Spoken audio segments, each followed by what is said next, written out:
Zelenski Trump'ın qərarına sevindi. Türkiye'ye gedir. Putin de görüşe qatılacaq.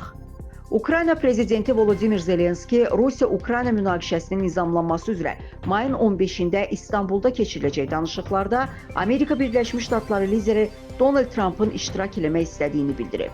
Report xəbər verir ki, bu barədə Ukraynanın dövlət başçısı Telegramda qeyd edilib.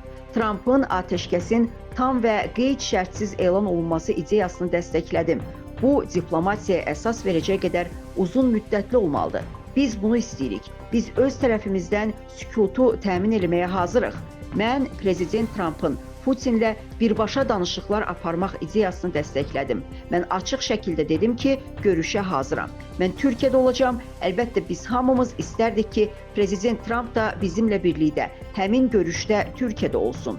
Bu düzgün ideyadır deyə o vurğulayıb. Qeyd eləyək ki, bundan öncə Trump İstanbul'a gedə biləcəyini söyləmişdi.